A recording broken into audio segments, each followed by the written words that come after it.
Alhamdulillah wassalatu wassalamu ala Rasulillah wa ala alihi wa sahbihi wa mawalah, amma ba'd.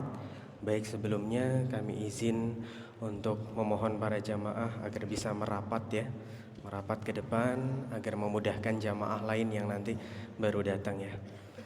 Baik, alhamdulillah kita bersyukur kepada Allah Subhanahu wa taala atas segala nikmat dari Allah Subhanahu wa taala yang kita masih rasakan sampai dengan malam hari ini. Salawat dan salam semoga senantiasa tercurah dan terlimpah kepada Nabi kita Muhammad sallallahu alaihi wasallam.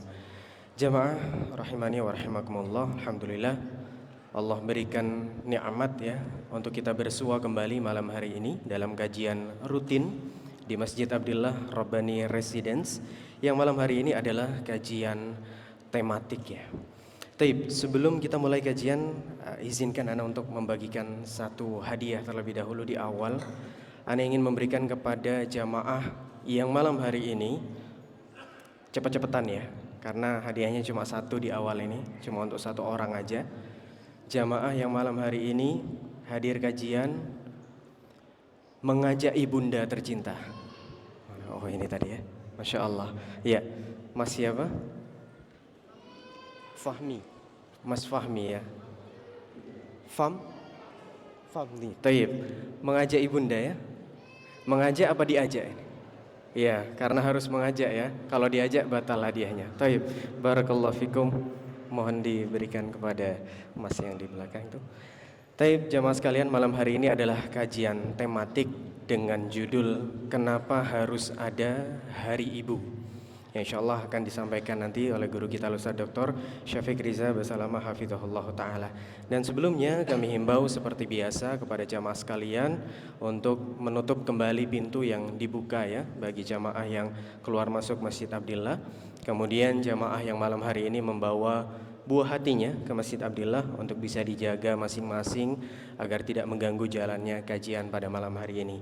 Sesi tanya jawab seperti biasa kami berikan di akhir setelah adzan Isya berkumandang insyaallah. Maka bagi yang ingin bertanya silakan tuliskan di secari kertas baik ikhwan ataupun akhwat untuk nanti dikumpulkan sebelum adzan Isya berkumandang. Demikian jamaah sekalian, marilah kita simak dan dengarkan bersama, kalau bisa dicatat juga ya, materi pada malam hari ini dengan judul Kenapa Harus Ada Hari Ibu. Falyatafadhal.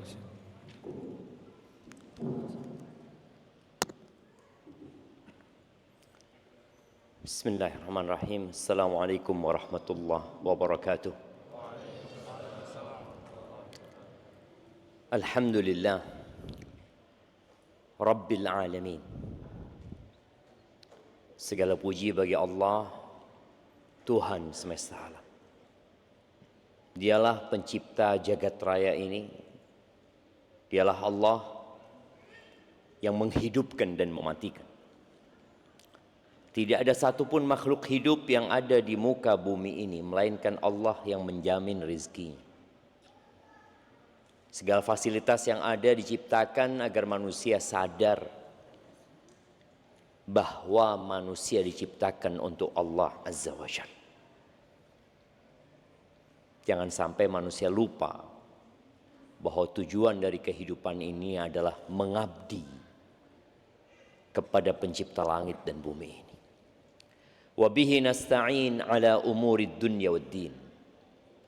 Dan hanya kepadanya kita meminta pertolongan dalam menghadapi urusan-urusan dunia yang melelahkan, menyebalkan, menjenuhkan.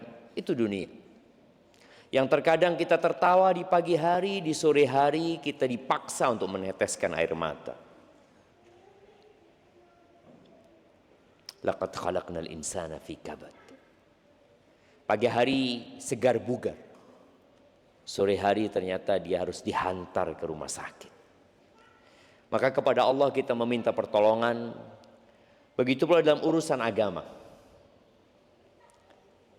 yang kalau tanpa bantuan Allah Azza wa Jalla dan pertolongannya, kita nggak akan bisa sholat rawatib.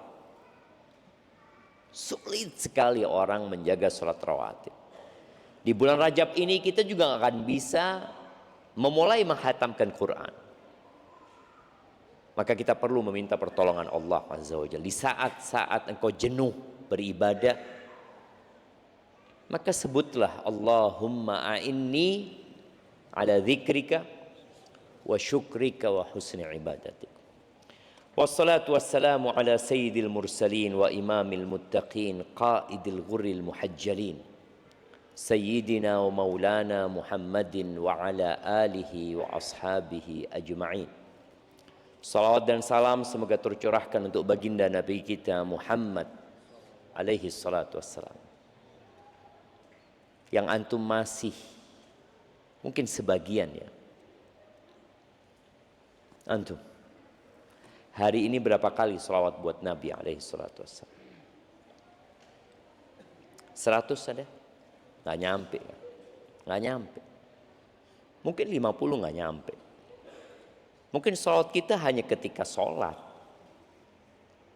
Karena terkadang fadilah itu kita sia-siakan disebabkan ada kesibukan lain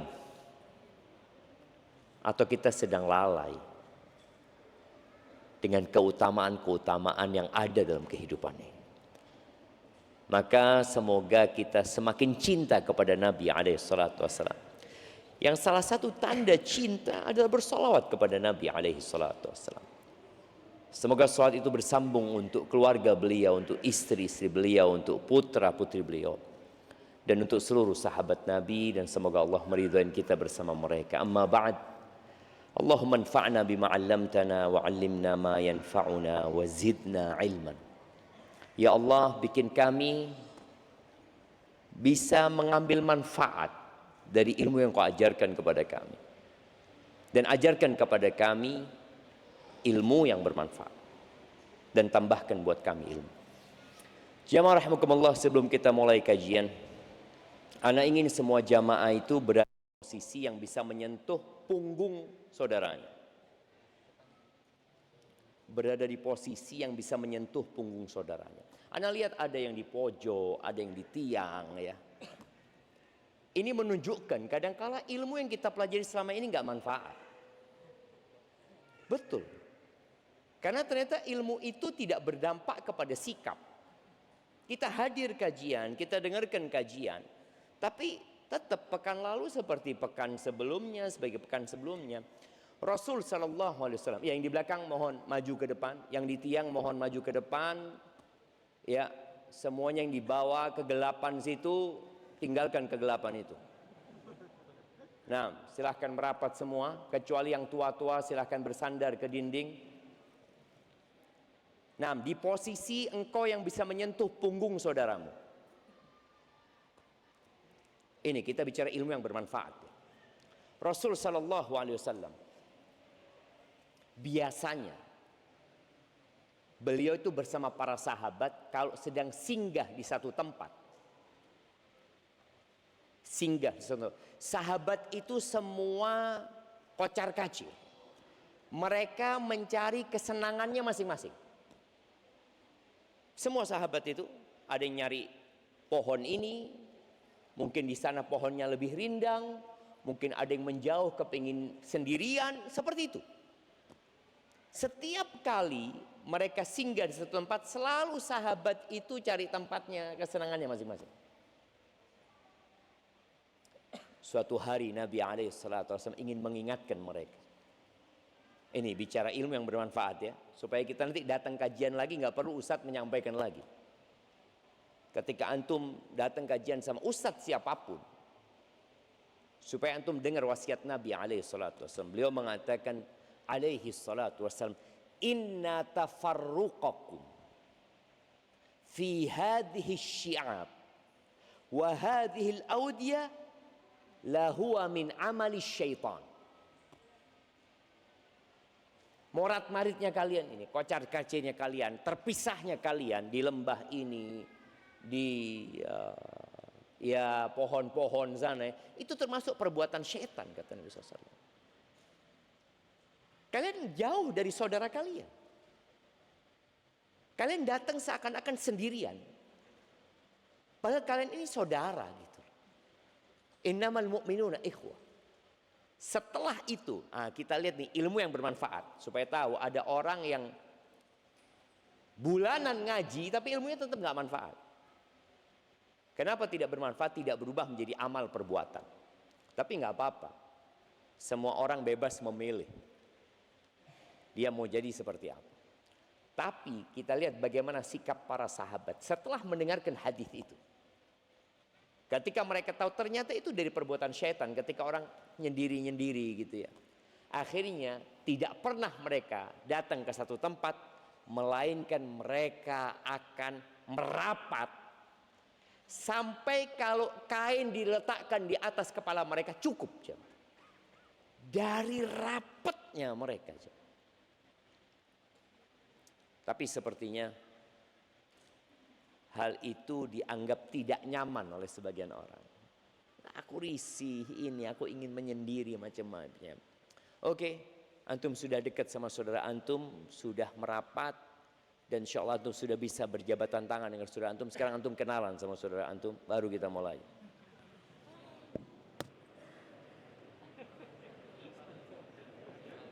Ya. Yang emak-emak di atas juga ya, nggak usah ngelihat ustadz, yang ngelihat kanan kirinya sekarang. Kenalan dengan yang di kanan dan di kiri, dan usahakan tadi menyatu ya, merapat, jangan berjauh-jauhan.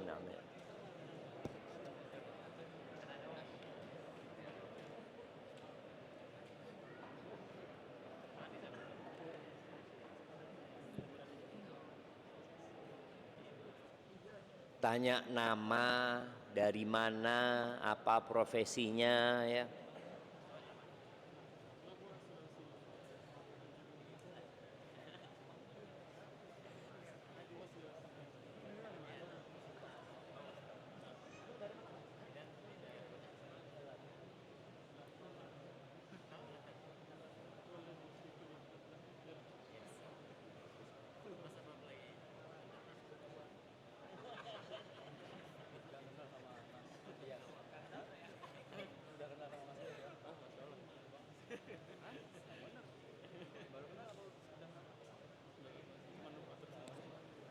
Nah,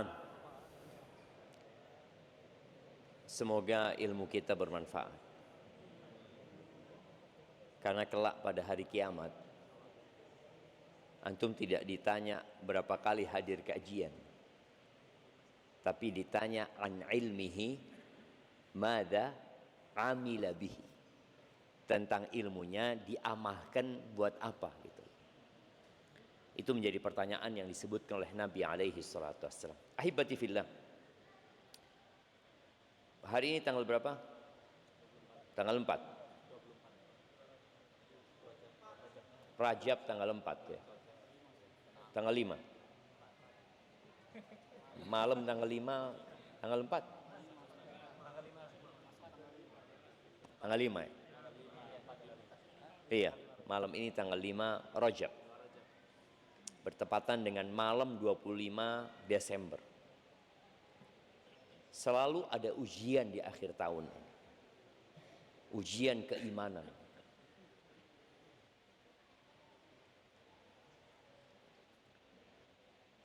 Rasul sallallahu alaihi wasallam 23 tahun ya. Beliau menjadi nabi dan rasul. Beliau bergaul dengan orang-orang Nasara, dengan orang-orang Yahudi, dengan orang-orang musyrikin. Muncul sekarang kelompok yang selalu menyuarakan toleransi. Iya, mengajari umat Islam toleransi itu seperti mengajari ikan berenang. Dan selalu toleransi itu digaungkan pada saat umat Islam mayoritas. Selalu toleransi digaungkan pada saat umat Islam mayoritas. Di saat umat Islam minoritas, jangan ngomong toleransi umat Islam. Antum lihat di Indonesia ini, di Indonesia kita bicara, ada banyak daerah-daerah yang umat Islam juga minoritas di sana. Engkau jangan bicara tentang toleransi di sana. Ahibati fillah, umat Islam adalah umat pilihan. Allah Azza wa Jalla mengatakan kuntum khaira ummatin ukhrijat linnas. Kalian adalah umat terbaik. Mungkin sebagian orang kan mengatakan ini klaim sepihak. Naam, dan kita bisa membuktikan hal itu. Bahwa kita adalah umat terbaik. Tapi sebagian umat Islam lupa bahwa menjadi yang terbaik itu ada kriteria yang harus dipenuhi. Ta'muruna bil ma'ruf wa tanhauna 'anil munkar wa tu'minuna billah. Walau amana ahlul kitab lakana khairan lahum. Kalian melakukan amar ma'ruf, nahi munkar, beriman kepada Allah. Andai kata ahlul kitab beriman, itu akan lebih baik buat mereka. Tapi ternyata ahlul kitab yang malam ini mungkin mereka merayakan malam Natal atau besok malam ya. Ingat, kita toleransi dengan cara tidak mengganggu mereka dalam ritual ibadah mereka. Lakum dinukum waliyadin. Umat Islam punya identitas yang jelas. Tapi identitas ini mulai kabur. Pada saat apa? Pada saat umat Islam mengikuti orang-orang non-muslim. Dan ternyata Nabi kita Muhammad alaihi salatu wassalam 1447 tahun yang lalu beliau sudah menyampaikan la tattabi'unna sanana man kana qablakum. Kalian benar-benar akan mengikuti budaya, tradisi, gaya hidup orang-orang sebelum kalian. Shibran bi shibrin. Sejengkal ya sejengkal, sama persis. Zira'an bi zira'an, satu hasta sama satu hasta. Hatta law dakhalu juhra dabbin la dakhaltum. Kalau sampai mereka masuk ke lubang dab. Dab ini reptil yang ada di padang pasir. Ana pernah menggali lubang dab itu. Dan ternyata tidak berhasil. Lubangnya itu dalam dan berlika-liku. Nggak tahu di mana dia tinggal sebenarnya. Artinya Nabi SAW menyebutkan hal ini. Bahwa kalau orang-orang Nasoro dan Yahudi itu masuk ke lubang bob yang sulit, yang tidak mengenakkan, kalian akan masuk juga gitu.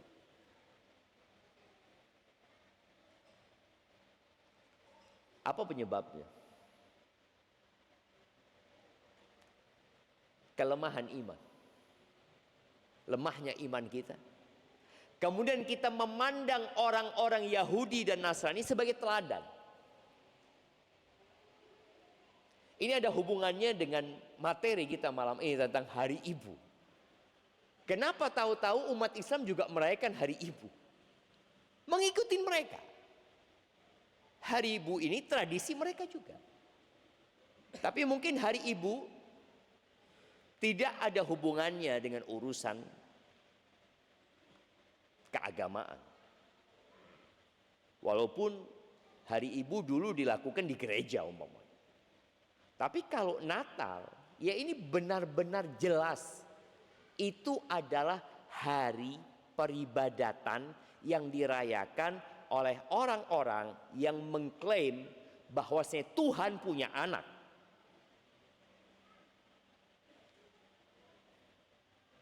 Subhanallah.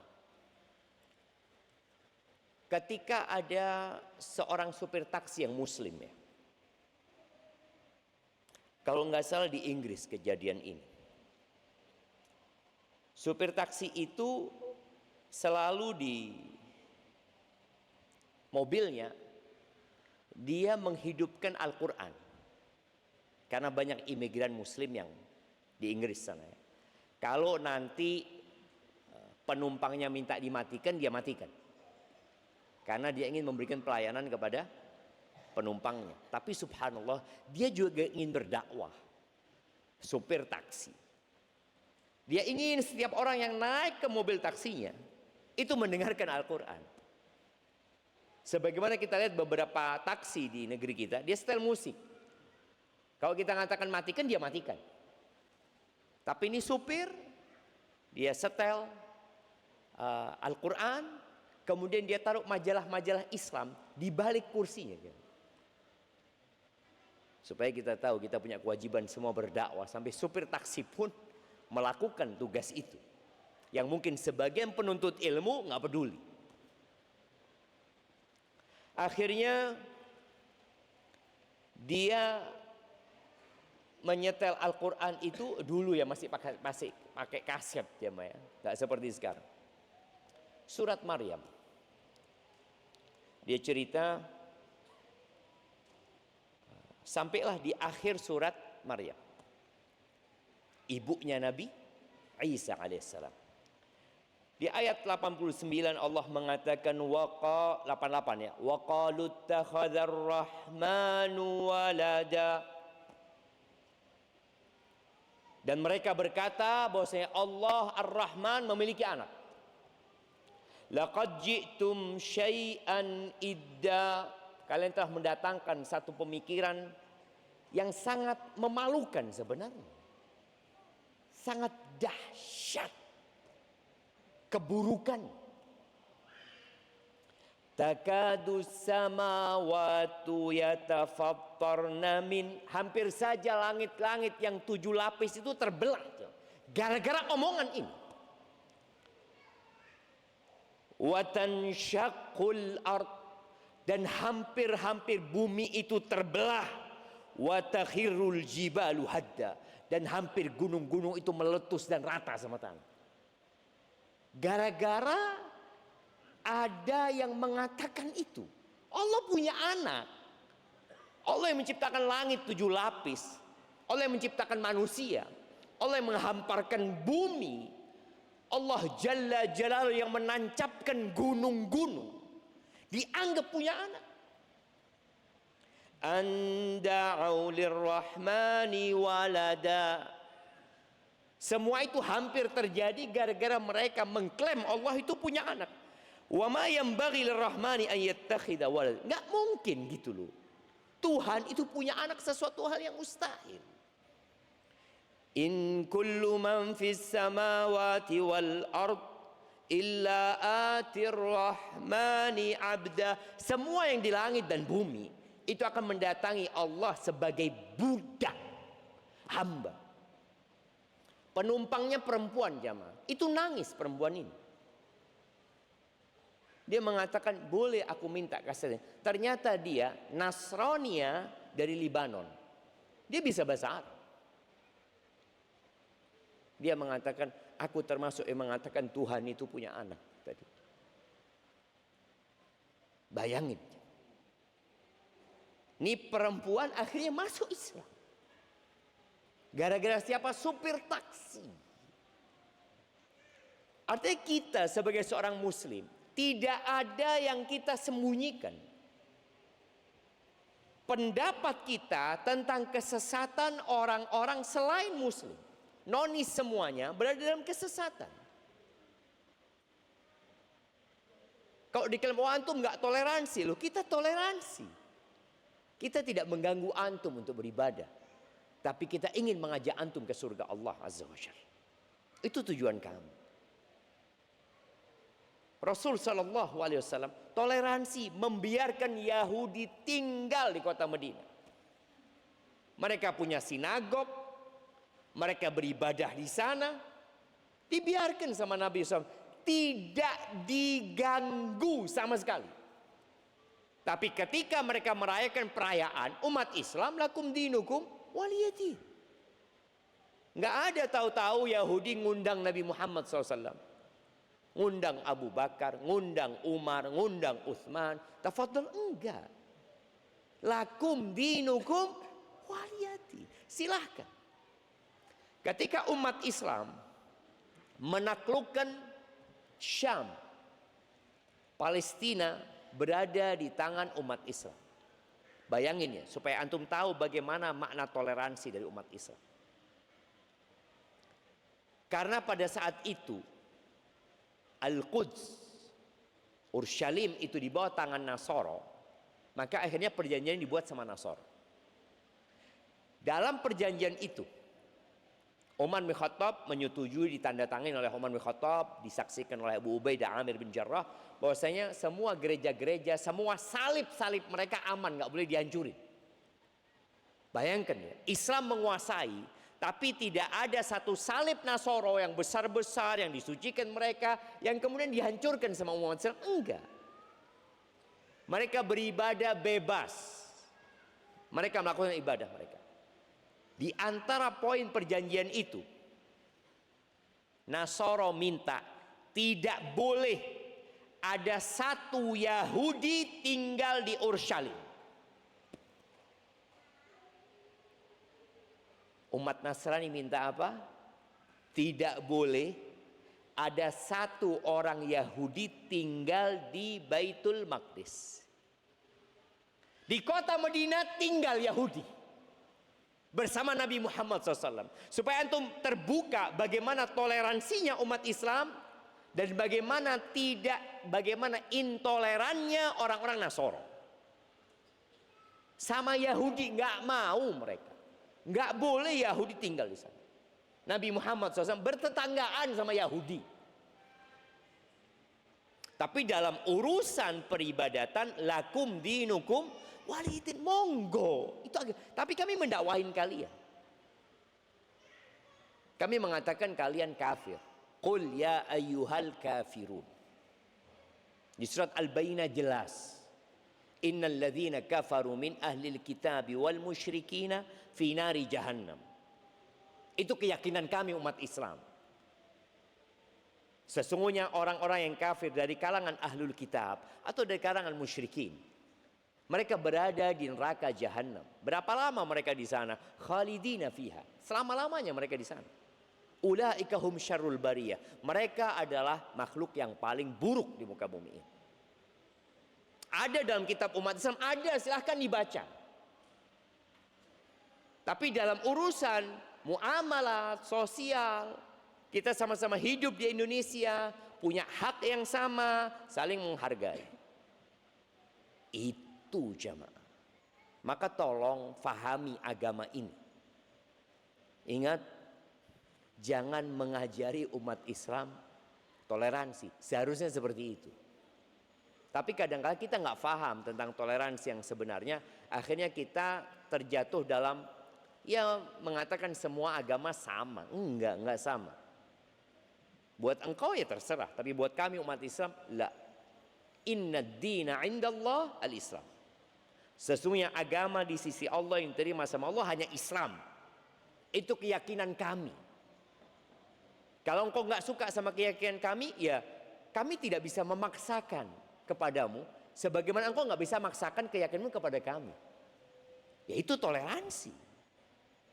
Tapi kita punya keyakinan yang jelas, ada kitabnya. Oh, itu bisa mengantarkan kepada intoleransi? Enggak. Kalau kita belajar agama dengan benar, enggak. Rasulullah SAW enggak intoleransi. Tapi ternyata orang-orang Yahudi berkhianat. Barakallahu fikum. Taib.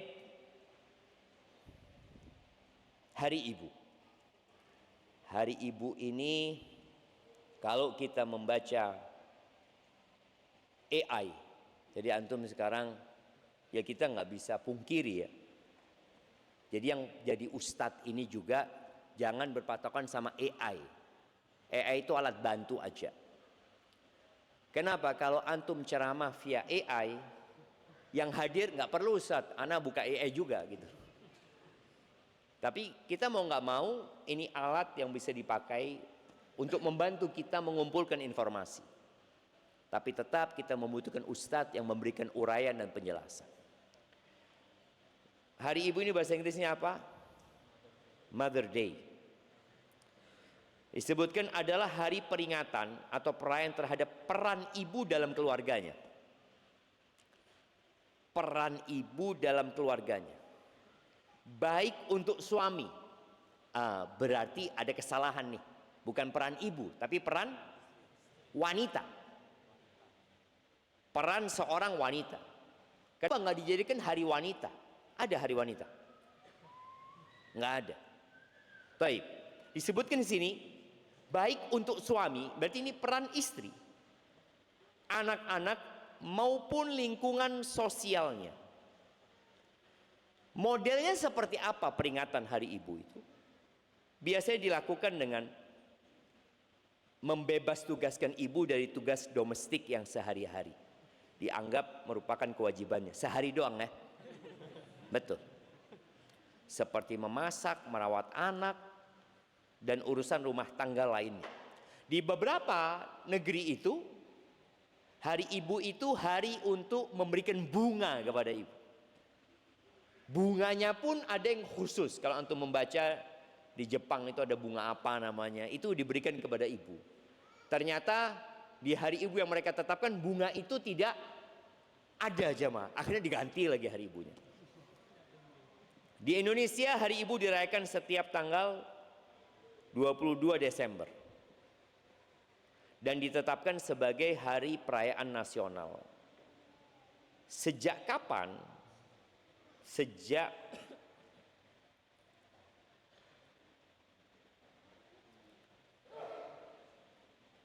keputusan Presiden 16 Desember 1959. Jadi hari ibu mulai diadakan di Indonesia tahun 59. Kita lihat ya.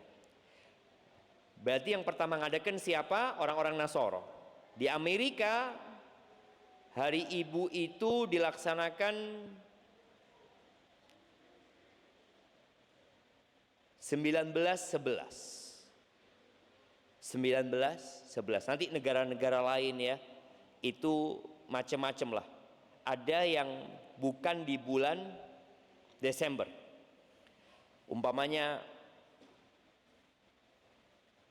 di negara Hong Kong umpamanya.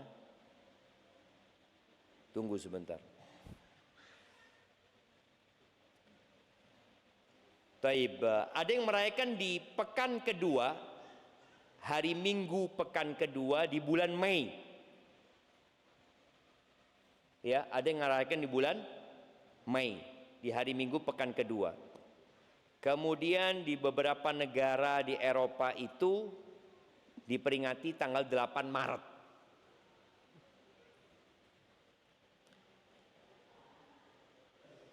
Kenapa harus ada hari ibu? Dan baru ada setelah abad 19. Sudah abad 20 ya, kita masuk ya, 1911 tadi ya. Itu sudah lewat tuh abad 19. Iya, 1920, abad ke-20. Ya, karena banyak kezaliman terhadap wanita. Banyak eksploitasi terhadap wanita. Wanita tidak mendapatkan haknya. Wanita dipekerjakan.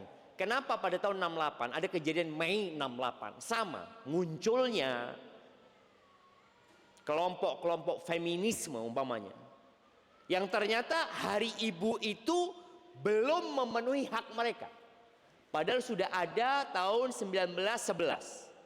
Kenapa di tahun 68 di bulan Mei itu terjadi revolusi di Perancis sana, yang para wanita menuntut hak mereka, feminisme. Ya nggak cukup memang.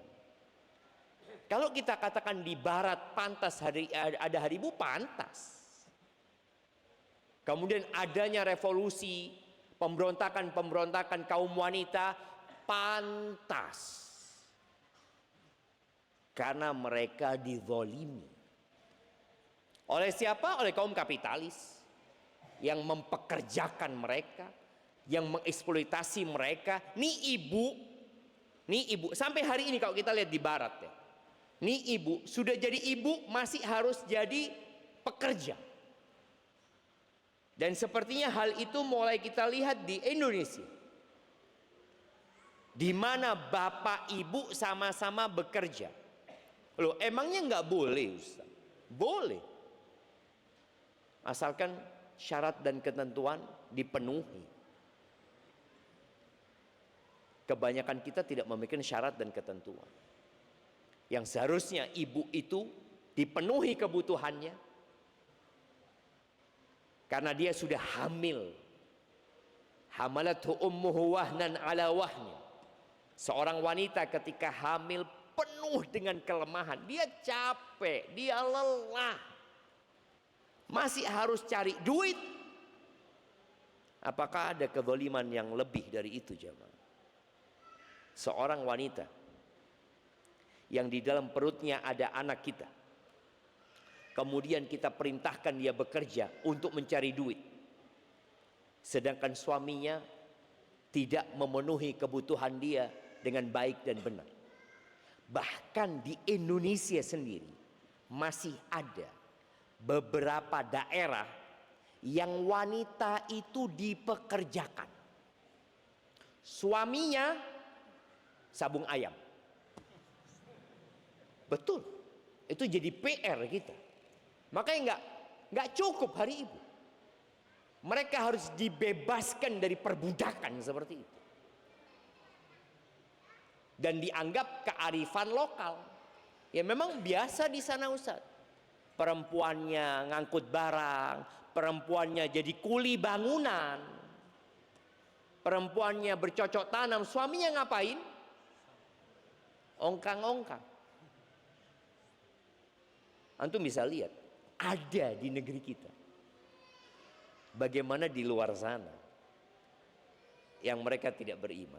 Ahibati fillah, dalam agama kita Allah Azza wa Jalla telah menetapkan sebuah keputusan yang tidak dapat dirubah. Di surat Al-Isra ayat 23, 24 ya, Allah Azza wa Jalla mengatakan wa qadha rabbuka alla ta'budu illa iyyah.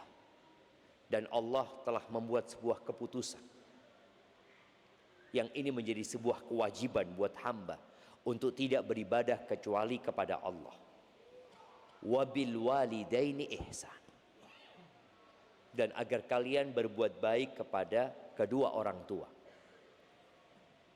Di sini disebutkan kedua orang tua, bapak dan ibu. Terus terang ada anak punya paman sempat menegur ana rahimahullah. Dia mengatakan, Syafiq, ana lihat betapa seringnya kajian tentang berbakti kepada ibu terus ibu. Kapan berbakti kepada bapak? Iya. Memang kita sering penekanan berbakti itu kepada ibu dan sahih. Tapi kita diperintahkan berbakti kepada bapak dan ibu. Memang ada kelebihan buat ibu yang harus kita perhatikan. Karena al-jaza min jinsil amal. Balasan itu sesuai dengan perbuatan. Ibu telah melakukan sebuah perjuangan yang tidak dilakukan sama bapak. Tapi bapak juga punya perjuangan yang tidak boleh dilupakan oleh anak. Lalu Allah katakan, imma yablughanna 'indakal kibara ahaduhuma aw kilahuma fala taqul lahumā uff. Ini bicara ketika orang tua sudah tua, sudah sepuh. Jadi kebaktian anak kepada orang tua saat orang tua masih gagah perkasa dan anak membutuhkan orang tuanya, itu kadangkala anak melakukan itu terpaksa. Kayak antum nih yang mahasiswa. Kenapa antum berbakti sama orang tua? Sama ibu. Karena antum butuh sama orang tua antum sekarang. Tiap akhir bulan WA. Gajian. Orang tua gajian. Kita juga gajian gitu kan. WA. Antum butuh sama orang tua. Mau pulang minta tiket buat pulang. Bekal, UKT, telepon orang tua. Maka Allah ingatkan di sini, ketika orang tua antum sudah sepuh, maka Allah katakan indak, berada di sisimu orang tua. Orang tuamu butuh sama engkau sekarang. Dulu engkau yang butuh sama orang tua, sehingga engkau berbakti, merayu orang tua ya. Kadangkala bicara kos, yang kos nih berapa kos nak? 700. Pak, padahal 500. Iya, antum butuh sama orang tua. Tapi ketika orang tua sudah sepuh, biasanya antum yang sukses. Antum yang punya. Orang tua sudah mulai sakit-sakitan. Di sini ujian berat antum. Apakah antum benar-benar berbakti kepada orang tua, atau selama ini antum pura-pura berbakti sama orang tua? Maka Allah tekankan, fala taqul lahuma uff. Kalau sudah sepuh, kalian jangan pernah mengatakan uff ya. Ya, ungkapan yang menunjukkan ketidaksenangan antum. Kalau orang tua muda antum butuh, antum nggak berani ngomong memang. Kalau antum ngomong uff, umpamanya tadi ana nonton video, potongan video, ya model sosial eksperimen. Bagaimana seorang anak ini ngomong sama ibunya, set up mom, set up. Iya. Ini bapaknya masih muda, anaknya ngomong kayak gitu, bapaknya langsung bangkit, mau menampar anaknya. Anak afwan ngomongnya, ini prank bapak, cuma nggak sungguh-sungguh itu loh. It's just joke, apalah mereka seperti itu kata. Itu berulang kali.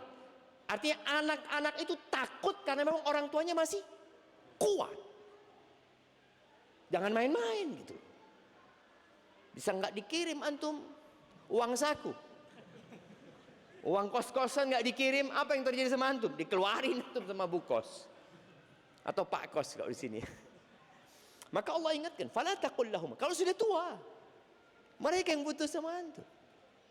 Antum punya daya jual atau daya tawar yang tinggi. Fala taqul lahum uffin wala tanharhuma. Jangan menghardik keduanya. Uff aja nggak boleh, apalagi ngomong kasar sama orang tua. Wa qul lahuma qaulan karim. Dan para anak ya, katakan kepada keduanya qaulan karima. Ucapan yang mulia. Mulia ini dari dua sisi. Yang pertama, kosakatanya memang indah. Yang kedua, intonasi menyampaikannya penuh penghormatan. Karena boleh jadi antum kosakatanya bagus, kan sekarang bisa lah antum tanya sama ChatGPT, pilihkan kira-kira kata-kata apa yang anak akan ucapkan kepada ibu anak umpamanya. Dikasih itu. Tapi penyampaiannya antum dengan nada marah gitu. Maka nggak jadi mulia. Jadi menghina. Ingat, harus indah kosakatanya, harus pas dan mulia intonasi menyampaikan. Makanya kadang-kadang kita perlu belajar public speaking. Walaupun memang dari satu daerah ke daerah lain itu kadang-kala berbeda. Ungkapan yang penuh penghormatan di satu daerah boleh jadi kampung lain enggak kasar menurut kami itu. Makanya di Jawa itu ada istilah apa? Boso ya. Bukan boso. Jadi yang bahasanya itu ada kromo inggilnya, bahasa alus ya. Ada yang alus, ada yang kasar gitulah. Masa ngomong sama orang tua kon? Kon mah, kok kon-konan nih? Kenapa? Karena orang tua ngomong sama anaknya kon-konan juga. Akhirnya bertahun-tahun jadilah hidup kon. Orang tua kalau ngomong sama anaknya, tolong ajarkan kepada anak nama. Jadi membahasakan anak itu. Ya ini mungkin di beberapa daerah dianggap lumrah ya. Tapi tetap yang lebih utama anak itu bagaimana membahasakan dirinya nama. Mamanya anak ngomong Syafiq. Syafiq baru datang. Aku baru datang. Kamu kapan datang ayah? Kadang-kala nggak pas. Ingat, qaulan karima. Antum harus memikirkan. Apakah selama ini antum sudah qaulan karimah apa belum? Ingat, bukan satu hari ya. Kalau bicara hari ibu kan, oh hari ibu aja anak harus milih kata. Enggak, ini sepanjang masa. Kita harus sesuai dengan perintah Allah, wa qul lahuma qaulan karimah. Tapi kita dengarkan azan dulu jemaah.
Allahumma salli wa sallim ala Muhammad. Jemaah mungkin yang dekat pintu ya, yang keluar masuk pintunya mohon dirapatkan. Baik, ahibati fillah. Setelah Allah memerintahkan kepada kita untuk memilih kata-kata yang penuh dengan penghormatan, Allah mengatakan wakhfid lahuma janahadz-dzulli minar rahmah. Ini perintah bagaimana anak itu harus tawadhu sama orang tuanya. Merendahkan sayap, kerendahan dirinya ditundukkan tuh sayap yang penuh dengan kasih sayang buat orang tuanya. Karena ada orang tua ada anak berbakti tapi nggak sayang. Nggak sayang. Ya berbaktilah, kenapa? Karena kewajiban aja. Kenapa? Orang tua anak jahat. Orang tua anak pilih kasih. Ibu anak sangat pilih kasih sama anak. Engkau hanya melihat kepada satu sisi dari kesalahan ibumu, tapi engkau lupa dengan lautan kebaikan dia. Inilah yang menyebabkan anak itu kadangkala durhaka. Padahal seharusnya engkau bertawaduk tadi, merendahkan dirimu, seakan-akan kau punya sayap yang kau rendahkan supaya orang tua naik, dan kau bawa mereka kemanapun. Walaupun engkau jabatannya tinggi, mungkin engkau guru besar, mungkin engkau punya 4 bintang di pundakmu, di depan orang tua engkau anak, pangkatmu anak.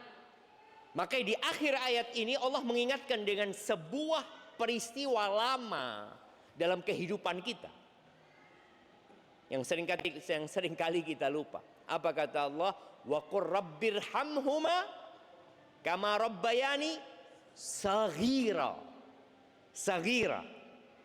Dan katakan, wahai Rabbku, kasihi keduanya sebagaimana keduanya merawatku, mendidikku ketika aku kecil, mengasuhku ketika aku kecil. Yang subhanallah, kita semua yang ada di masjid ini dan seluruh manusia yang ada di muka bumi ini, mereka tidak ingat dengan masa tatkala dia kecil, tatkala dia keluar dari perut ibundanya. Siapa yang ingat ya? Anak repot waktu itu, Ustaz, ditarik-tarik. Sampai anak ngomong, apa ini kok narik-narik anak itu? Tahu-tahu keluar anak, Ustaz. Siapa yang ingat? Enggak ada. Ketika orang tua antum sakit, ibu antum khusus, hamil antum ingat nendang-nendang ibu antum. Sakit yang penuh dengan kegembiraan. Ketika ditendang, ya Allah, nendang kau nak, alhamdulillah nak, berarti kau masih hidup nak. Iya. Karena ada orang tua ketika melihat perutnya semakin besar tapi tidak ada pergerakan, ternyata anaknya mati di dalam. Siapa yang ingat waktu antum kecil? Waktu keluar, kemudian siapa yang gendong antum pertama kali waktu itu? Gak ingat tentu. Benar-benar kita tidak tahu dengan apa yang terjadi, tapi Allah ingatkan kita. Saghira. Doanya saghira, bukan ketika kita besar. Ketika besar antum mungkin merasakan, enggak, orang tua anak enggak baik sama anak. Loh, kalau enggak baik sama antum enggak akan besar kayak gini. Ya, anak dibesarkan orang, Ustaz. Tapi pada antum keluar dari perut ibunda antum, apakah orang itu yang gendong antum pertama kali? Anak lahir, Ustaz, dititipkan ke tetangga, Ustaz. Oke, enggak ada masalah kalau itu sudah terjadi. Tapi apakah tetangga hamil dirimu 9 bulan? Enggak. Apakah tetangga itu ikut merasakan ketika ibu antum kontraksi dan ingin mengeluarkan antum dengan selamat? Ikut tetangga? Enggak. Maka tolong bagaimanapun ingat saghira. Kama rabbayani saghira. Ketika antum berada di atas ranjang, antum tidak bisa berbuat apa-apa. Seperti anak burung. Antum pernah lihat anak burung? Dia hanya menunggu dan menanti kehadiran ibunya, bapaknya. Lapar, nangis antum. Terus kenyang, tidur. Sakit, nangis. Kencing, nangis. Nggak bisa apa-apa. Antum lupa dengan kejadian itu. Makanya Allah ingatkan. Kemudian itu di surat Al-Isra ya. Surat Al-Isra ini surat ke-17. Lalu di surat ke-31, di surat Luqman, Allah perintahkan lagi. Kata Allah, wasainal insana biwalidayhi.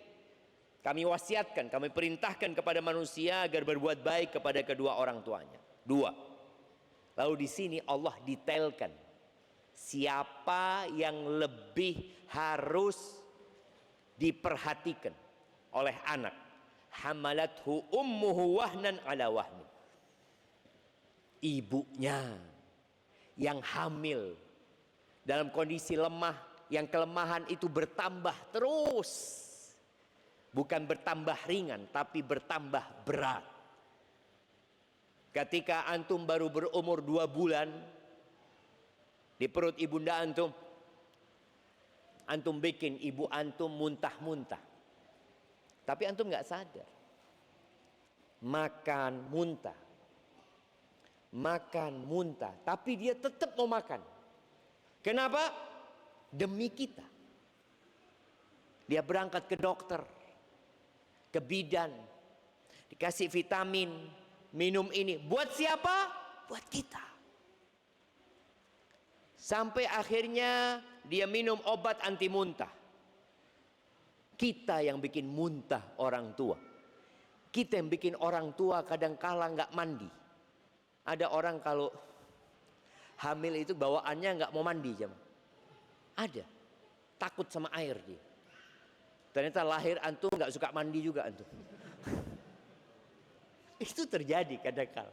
Bawaan bayinya, kata orang bawaan bayi, bawaannya antum. Padahal emaknya suka mandi, sejak hamil antum nggak suka mandi gitu loh. Itu bawaan bayinya katanya lihat. Kepingin ini, apa katanya orang-orang? Kalau ibu hamil itu kepingin sesuatu ngidam itu, tolong dikasih. Kalau enggak nanti bayinya ngileran. Kata mereka seperti itu. Akhirnya dia cari makanan ini itu. Demi siapa? Demi kita. Sampai ketika semakin besar, semakin lemah. Ibu kita udah lemah jamaah. Tapi ditambah beratnya. Dari 2 kilo, 3 kilo, 4 kilo. Sampai anak pernah baca. Boleh jadi ketika di bulan ke-9 ya. Itu beratnya mencapai 15 kilo. Dan kalau antum lihat kulit pecah-pecah ibu antum di perutnya, di kakinya gara-gara hamil. Rusak kulit. Tapi dia lakukan demi kita. Makanya banyak orang nggak mau hamil karena takut rusak tubuhnya. Tapi ibu kita tidak mikir itu. Dia mikir kehadiran kita. Ketika sudah sampai ya mungkin 6 bulan, nggak bisa lagi tidurnya sembarangan. Miring kanan sakit, miring kiri sakit, telentang nggak bisa nafas. Terus gimana? Ya dia rasakan itu, capek. Ke kamar mandi bawa antum. Pernah antum melihat seorang ibu yang mengandung, kalau ke toilet ditaruh kandungannya. Taruh, bentar, anak mau ke toilet gitu kan? Nggak ada jemaah. Ke toilet dibawa, nyapu dibawa, masak dibawa, ikut kajian dibawa, terus dia bawa itu sampai 9 bulan. Maka Allah ingatkan itu. Wa fisaluhu fi amain. Setelah lahir disusui antum selama 2 tahun yang sempurna. Antum nyusu sama ibu antum jamaah. Di perut antum makan dari tali pusar, makan sama emak terus. Maka Allah ingatkan kama rabbayani shaghira. Shaghira. Ini antum ketika nggak bisa berbuat apa-apa. Sekarang antum sudah kuat. Antum sudah punya pekerjaan. Mungkin antum sudah menjadi bapak juga. Antum terus lupa sama ibu antum. Allah ingatkan kama rabbayani shaghira. Lalu Allah katakan anishkurli wali walidai. Allah ceritakan itu. Allah perintahkan itu agar engkau bersyukur kepada aku, kata Allah, wali walidai, dan kepada kedua orang tuamu. Ilayyal masir. Ingat, kita semua akan kembali kepada Allah Azza wa Jalla. Jangan pernah merasa sudah berbakti. Orang kalau sudah merasa sudah baik, itulah orang yang paling tidak baik. Orang merasa sudah berbakti berarti dia belum berbakti. Orang merasa sudah bertakwa, dia belum bertakwa. Nabi aja Allah mengatakan ya ayyuhan nabiyyu taqillah. Wahai Nabi, bertakwalah engkau kepada Allah. Nabi disuruh bertakwa. Kalau antum disuruh bertakwa, ana ini mahasiswa STDI Ustaz, istiqamah, salat di shaf pertama, bertakwalah kepada Allah Azza wa Jalla. Kemudian di surat Al-Ahqaf ya, Kalau tadi surat Luqman surat ke-31 di ayat 14, di surat Al-Ahqaf ayat 46. Terus kalau kita lihat ya, perintah itu nggak berhenti. Allah nggak sekali memerintahkan kita berbakti kepada ibu kita secara khusus. Di Al-Ahqaf ayat 15 Allah mengatakan wasainal insana biwalidayhi ihsan. Kami wasiatkan kepada manusia agar berbuat baik kepada kedua orang tuanya. Hamalathu ummuhu kurhan. Ibunya hamil dia kurhan. Dalam kondisi yang tidak menyenangkan. Capek, melelahkan. Dia senang punya anak. Dia senang ketika dokter mengatakan engkau hamil.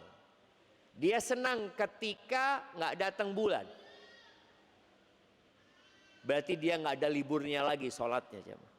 Sejak ngandung antum dia nggak pernah libur sholat. Dia sholat terus. Kondisinya tidak menyenangkan, melelahkan. Wada'athu kurhan. Di sini Allah ingatkan.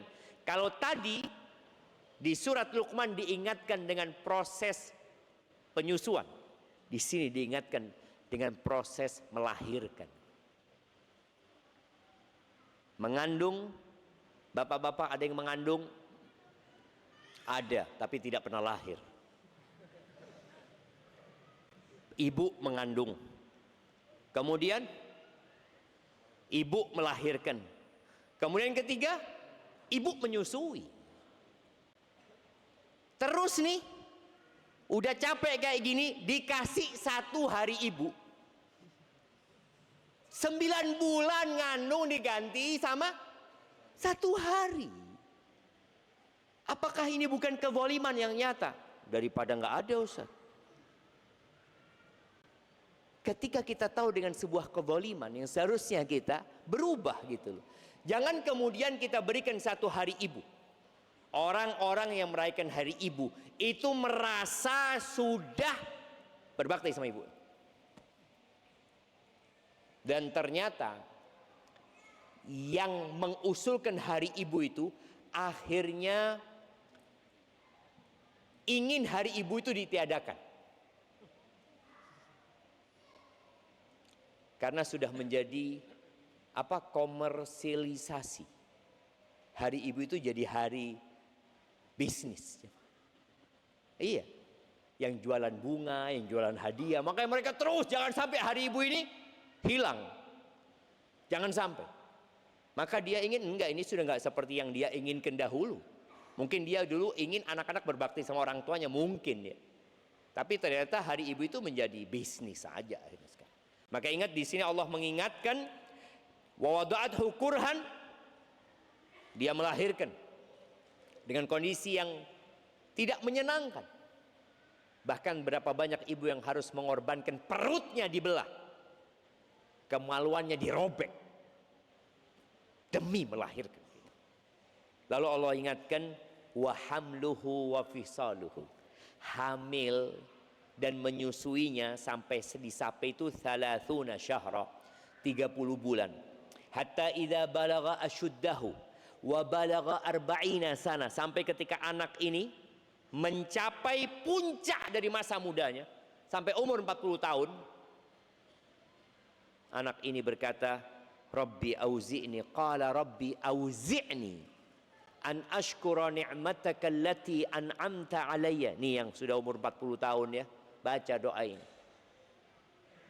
Rabbi, wahai Rabbku, auzi'ni, bantulah aku, berikan taufik kepada aku agar aku dapat mensyukuri nikmat yang kau berikan kepadaku, wa ala walidayya, dan kepada kedua orang tuaku. Jangan lupa, orang kalau sudah umur 40 tahun kebanyakan udah sukses, udah rumah sendiri, udah punya keluarga sendiri, udah jadi bapak, yang perempuan udah jadi ibu. Kadang-kala orang kalau sudah menjadi bapak lupa bahwasanya dia tetap anak. Yang jadi ibu dia lupa bahwa dia tetap adalah anak. Jadi status yang tidak akan pernah berubah adalah status anak. Kalau status ibu boleh jadi hilang, karena dia nggak punya anak, nggak jadi ibu. Status suami boleh jadi nggak jadi suami lagi dia. Kemudian status bapak boleh jadi anaknya mati, nggak punya anak, dia sudah nggak ada anak, nggak punya anak. Tapi kalau bicara status anak, itu akan tetap. Walaupun antum nggak punya bapak, nggak punya ibu, sudah meninggal, tetap antum posisinya adalah anak ya. Maka ingat doa buat orang tuanya juga. Wa an a'mala salihan tardah, dan agar aku bisa beramal soleh yang engkau ridhai. Wa aslihi fi dzurriyyati. Dia ingat sama bapaknya, dia ingat sama anak keturunannya. Dia udah punya anak juga, maka dia doakan orang tuanya, doakan anak keturunannya. Inni tubtu ilaik wa inni minal muslimin. Aku bertobat kepadamu dan aku termasuk orang-orang yang berserah diri kepadamu. Ahibati fillah.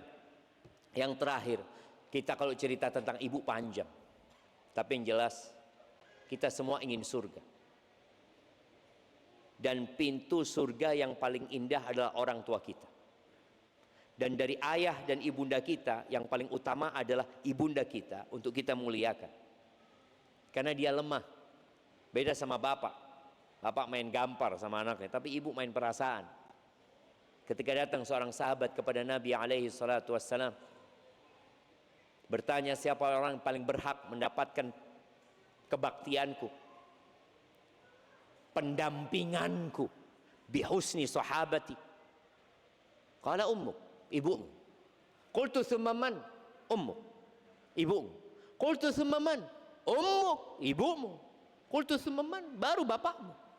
Jadi bapak jangan pernah cemburu ketika anaknya lebih condong kepada emaknya. Tapi bicara penghormatan, tetap kita berikan penghormatan kepada orang tua, pengagungan kepada orang tua.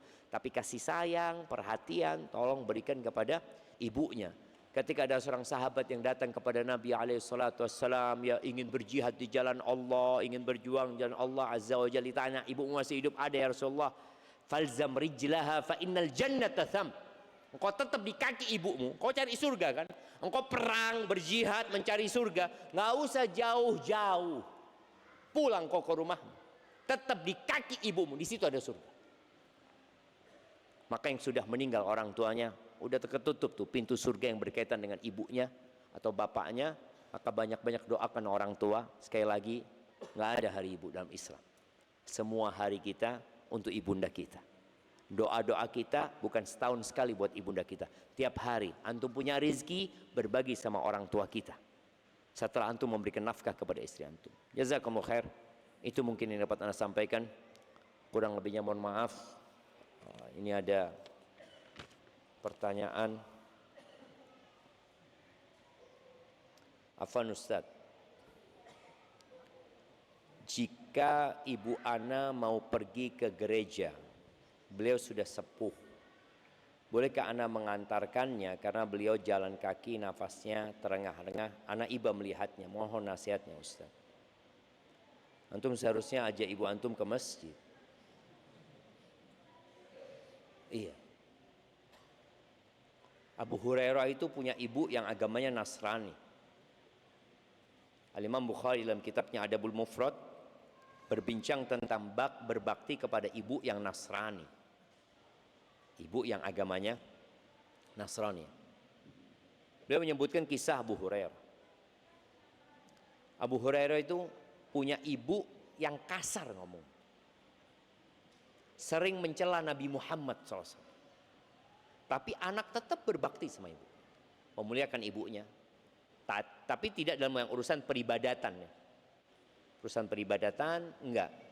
Suatu hari ibunya Abu Hurairah ini ngomong yang enggak enak tentang Nabi Muhammad SAW. Akhirnya Abu Hurairah keluar dari rumah, enggak kuat dia.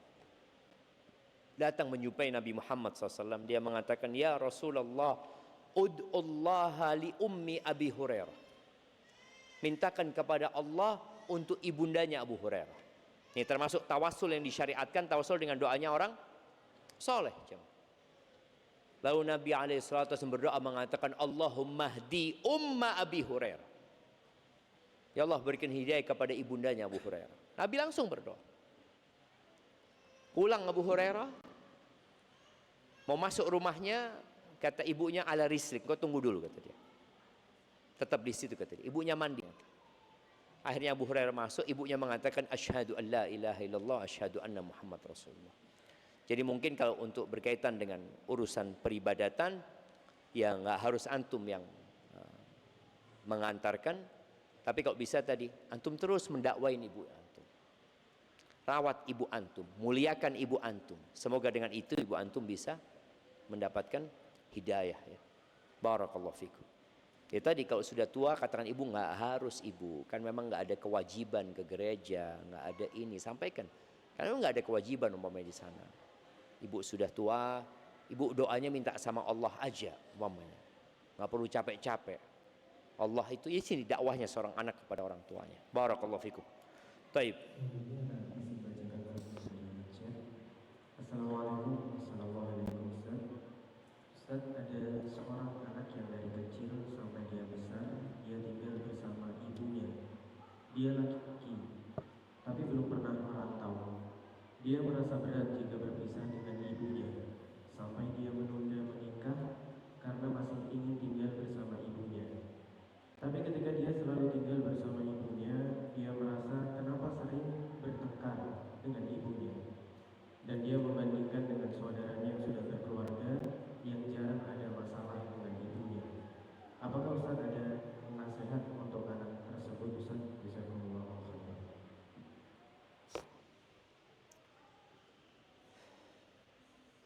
Jamaah rahimakumullah ya. Orang itu kalau dekat maka akan terjadi gesekan. Antum nih ketika anak suruh merapat duduknya, antum bisa selonjoran, nggak bisa lagi. Padahal tadi selonjoran gara-gara ustadz nggak usah selonjoran. Kadang kalau gerak dikit kena yang kanan antum, gerak dikit kena yang kiri antum. Itu sebuah keniscayaan dalam hidup. Ketika berdekatan memang seperti itu. Tapi Allah akan memberikan pahala yang lebih. Ini anak kalau tadi katakan dia hidup satu rumah sama ibunya, kok sering ribut. Seharusnya dia bisa menyikapi keributan itu dengan cara tutup mata. Maka ya ketika Imam Ahmad ya dapat sebuah ilmu berkaitan dengan taghaful ya, dikatakan bahwasanya 90% dari akhlak mulia itu adalah taghaful ya, cuek ya, kita pura-pura nggak ngeliat, nggak semua urusan diurusin ya, nggak semua kemudian kita harus memberikan teguran ini dan itu, tutup mata. Ketika Imam Ahmad mendengarkan hal itu, lalu Imam Ahmad rahimahullahu ta'ala mengatakan enggak, 100% akhlak mulia dalam bergaul sama manusia itu ya tadi acu tak acu, sudah enggak semuanya kita urusin. Maka berkaitan dengan tadi, bagaimana antum hidup dengan ibu antum. Tidak semua kesalahan ibu itu harus dikasih teguran, kecuali kesalahan yang memang nggak bisa ditoleransi.